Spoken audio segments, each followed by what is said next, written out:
അക്കാലത്ത് സൂഫികൾ ഈ കഥയുമായി വരാറുണ്ട്. അന്ന് ഇബ്നു തൈമിയ്യ പറയാണ്, ഇതൊക്കെ വല്ലവരും പറഞ്ഞാൽ ഫഖദ് കദബ അലൈഹിം, അത് അവരെ പേര് കളവ് പറഞ്ഞവരാണ്.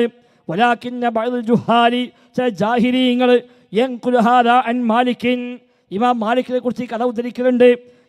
ഹിക്കായത്തിൻ മക്തൂബത്തിൻ മാലിക്കിൻ, ഇമാം മാലിക്കിനെ കുറിച്ച് കളവായ വ്യാജമായ കഥയുണ്ട്. ആ കഥയിലേക്ക് അവലംബിച്ചുകൊണ്ട് ഇമാം മാലിക്കിനെ പേര് ജാഹിലീങ്ങൾ ഇത് പ്രചരിപ്പിക്കലുണ്ട് എന്ന് ഇമാം ഇബ്നു തൈമിയ്യ റഹിമഹുല്ലാഹ് നൂറ്റാണ്ടുകൾക്ക് മുമ്പ് രേഖപ്പെടുത്തി വെക്കുന്നു. അതിന് നമുക്കിപ്പോഴും പറയാനുള്ള മറുപടി, അന്ന് ഹിജ്റ 8-ാം നൂറ്റാണ്ടിൽ ഇബ്നു തൈമിയ്യ അത് പറഞ്ഞെങ്കിൽ അന്ന് സൂഫികൾ പറഞ്ഞ കള്ളക്കഥകൾ തന്നെയാണ് ഇപ്പോഴും അല്ലാഹുവിനോട് തേടാനുള്ള തെളിവായി ഇവർ കൊണ്ടെടുക്കുന്നത്. ഇതിനൊക്കെ ന്യായം എന്താ? നമ്മൾ നേരത്തെ പറഞ്ഞ പോലെ സ്വയം കഴിവില്ല, ഇലാഹാന്ന് വിശ്വസിക്കുന്നില്ല. ഇലാഹാന്ന് വിശ്വസിച്ചാലേ ദിവ്യത്വം കൽപ്പിച്ചാലേ ശിർക്കാവുള്ളൂ എന്ന്. ദിവ്യത്വം കൽപ്പിച്ചാലേ ശിർക്കാവുള്ളൂ, അല്ലെങ്കിൽ ശിർക്കാവൂല. അലവി സഖാഫി പറയട്ടെ. അപ്പൊ പിന്നെ പ്രാർത്ഥനയും സഹായാർത്ഥനയും തമ്മിലുള്ള വ്യത്യാസം എന്താണ്? ഞാൻ പറയുന്നില്ല, മുജാഹിദുകൾ നൽകുന്ന മറുപടി ഞാൻ വായിക്കാം. പ്രാർത്ഥനയും സഹായാർത്ഥനയും തമ്മിൽ ഭാഷാപരമായി വലിയ വ്യത്യാസമൊന്നുമില്ല. ഭാഷയിൽ രണ്ടും ഒന്ന് തന്നെയാണ്. സഹായം അർപ്പിക്കപ്പെടുന്ന ശക്തിയെക്കുറിച്ച് കേൾക്കണേ. സഹായം അർപ്പിക്കപ്പെടുന്ന ശക്തിയെക്കുറിച്ച് അത് വ്യക്തിയോ മരമോ കല്ലോ ഖബറോ എന്തായാലും ദൈവമെന്നോ ആരാധ്യനെന്നോ ദിവ്യത്വമുണ്ടെന്നോ വിശ്വാസമുണ്ടെങ്കിൽ ആ അർത്ഥന ആരാധനയാണ്. ഈ വിശ്വാസമില്ലെങ്കിൽ വെറും സഹായാർത്ഥന മാത്രമാകുന്നു.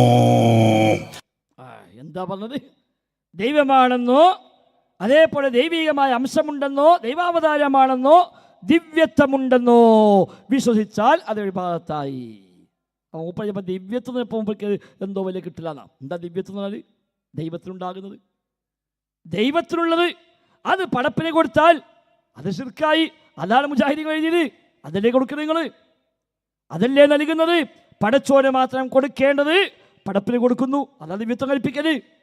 അല്ല ഞാൻ ദിവ്യത്വം കൽപ്പിക്കുന്നു എന്ന് സഹായത്തിന് ചൊല്ലി പറയേണ്ട ആവശ്യമൊന്നുമില്ല. അള്ളാനെ പോലെ അള്ളാഹ്ക്കുള്ളത് പോലെ ഒരു പടപ്പിൻ്റെ പേര് പറഞ്ഞാൽ, പടച്ചറബ് നൽകുന്ന പോലെ ഒരു പടപ്പിന് നൽകിയാൽ അതിൻ്റെ പേര് ദിവ്യത്വം.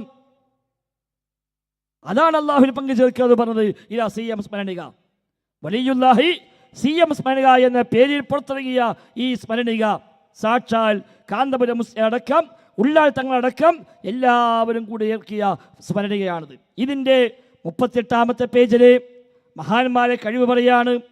ഇഷ്ടദാസൻ്റെ കണ്ണും കാതും കൈയും കാലും ഞാനാകുമെന്ന് അള്ളാഹു ഖുദ്സിയായ ഹദീസിലൂടെ പറഞ്ഞത് നാം നേരത്തെ മനസ്സിലാക്കിയിട്ടുണ്ട്. അള്ളാഹു കേൾക്കുന്നത് പോലെ കേൾക്കുകയും കാണുകയും പ്രവർത്തിക്കുകയും ചെയ്യുക എന്നാണ് ഇതിൻ്റെ വിവക്ഷ എന്ന് പണ്ഡിതന്മാർ വിവരിച്ചിട്ടുണ്ട്. എന്താണ്?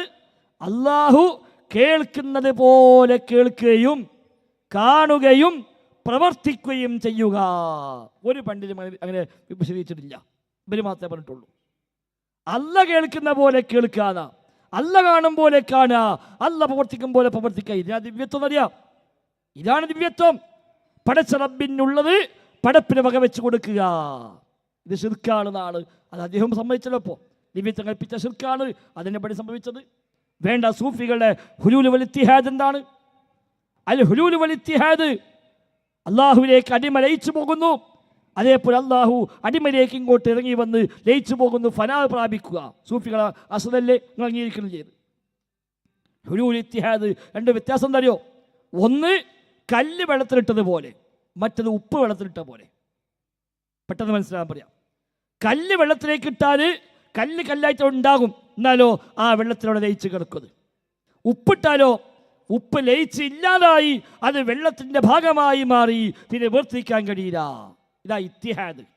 ഈ രണ്ടവസ്ഥ ഔലിയാക്കന്മാർക്ക് ഉണ്ടാവുന്നതാണ്. ഔലിയാക്കന്മാർ പ്രമോഷൻ കിട്ടി ദറജ കൂടി പോയി കുറേ എത്തുമ്പോൾ കല്ല് വെള്ളത്തിൽ കിട്ട പോലെ ഓനും അല്ലും കൂടി ഒന്നാണ്ടായും. അപ്പോഴും ഓന് വേറെ അല്ല വേറെ ഉണ്ടാവും, പക്ഷെ ഒന്നിച്ചാണ് ഏർപ്പാടൊക്കെ. കുറച്ചുകൂടെ മുന്നോട്ട് പോയാലോ ഇത്തിഹാദായി, ഇവൻ ഉപ്പ് പോലെ ലയിച്ച് അള്ളാഹുലേക്ക് അങ്ങ് നശിച്ചില്ലാതാവും. അതാ ഫനാ. അള്ളാഹുലേക്ക് ലയിച്ച് ഇവൻ ഇല്ലാതായി പോവുക. പിന്നെ അള്ളാഹ് അടിമ എന്ന വ്യത്യാസമില്ല, പിന്നൊക്കെ ഒന്ന്. അതാണ് ബിസ്താമി പറഞ്ഞത്, വയഅ്ബുദുനീ വഅഅ്ബുദുഹു വയഹ്മദുനീ വഅഹ്മദുഹു. അല്ല എന്നെ ആരാധിക്കുന്നു, ഞാൻ അള്ളാനെയും ആരാധിക്കുന്നു. അല്ല എന്നെ ആരാധിക്കും, ഞാൻ അള്ളാനെ ആരാധിക്കും. ഞങ്ങൾ വ്യത്യാസമില്ല, രണ്ടും തന്നെയാണ്. വയഹ്മദുനീ, അവൻ എന്നെ പ്രശംസിക്കുന്നു, വഅഹ്മദുഹു, ഞാൻ അവനെയും പ്രശംസിക്കുന്നു. രണ്ടും ഒന്നാണ്. അപ്പോൾ ഇബ്നു അറബി സുബ്ഹാനല്ലാഹ് സുബ്ഹാനല്ലാഹ് നിർത്തി മൂപ്പര് പറഞ്ഞു സുബ്ഹാനി സുബ്ഹാനി, ഞാനെത്ര പരിശുദ്ധനാണ്, ഞാനെത്ര പരിശുദ്ധനാണ്. കാരണം ഞാൻ തന്നെ അല്ല, ഞാൻ തന്നെ അല്ല. പിന്നെ സുബ്ഹാനല്ലാഹ് പറയേണ്ട ആവശ്യമില്ലല്ലോ. ആ അവസ്ഥയ്ക്ക് എത്തി. ഇതല്ലേ ദിവ്യത്വം, ഇതില്ലേ ദിവ്യത്വം. എത്ര സംഭവങ്ങളാണ് സമാനമായി ഉദ്ധരിക്കപ്പെടുന്നത്. അള്ളാഹുലേക്ക് ലയിച്ചില്ലാതായിട്ട് അവനും അള്ളയും ഒന്നായി മാറുക. അൽ അബ്ദു റബ്ബുൻ വറബ്ബു അബ്ദുൻ വയാ ലൈത ശിഅരി മനിൽ മുകല്ലഫു ഇൻ ഖുൽത അബ്ദുൻ ഫഹുവ റബ്ബുൻ വഇൻ ഖുൽത റബ്ബുൻ ഫഅന്നാ യുകല്ലഫു. അൽ അബ്ദു റബ്ബുൻ, അടിമ റബ്ബ് തന്നെയാണ്. വറബ്ബു അബ്ദുൻ, റബ്ബോ അടിമയുമാണ്. എന്നിട്ട് പറയും എനിക്കറിയില്ല ഇനിയിപ്പോൾ ആരാണ് നിസ്കരിക്കുന്ന മുമ്പൊക്കെ ചെയ്യേണ്ടത്, അടിമയാണോ നിസ്കരിക്കേണ്ടത് അല്ല ഉടമയാണോ നിസ്കരിക്കേണ്ടത് എനിക്കറിയില്ല. കാരണം എന്താ, അടിമയും ഉടമയും ഒന്നാണ്. അടിമ നിസ്കരിക്കണമെന്ന് നീ പറഞ്ഞാൽ അത് തന്നെയല്ലേ ഉടമയും. അല്ല ഉടമ നിസ്കരിക്കണം പറഞ്ഞാലോ റബ്ബ് എങ്ങനെ റബ്ബിനോട് കൽപ്പന ഉണ്ടാവുമോ എന്നാണ് ബിസ്താമി പാടിയത്.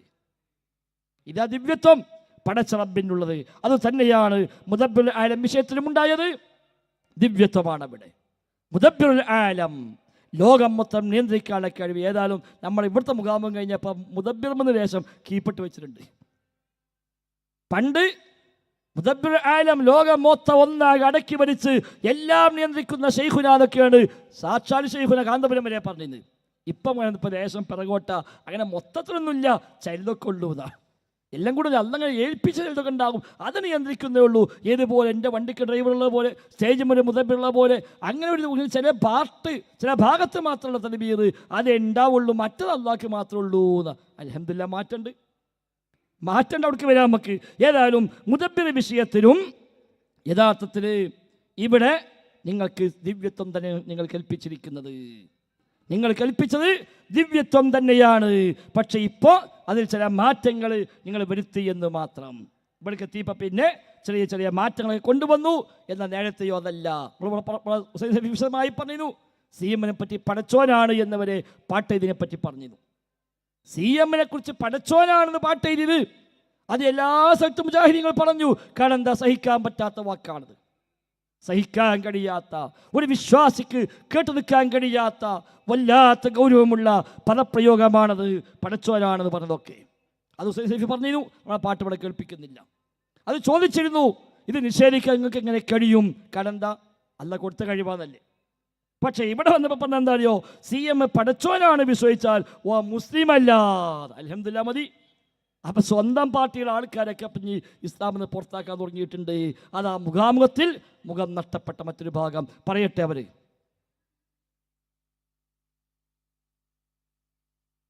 ഇല്ല, ഓക്കെ വന്നു.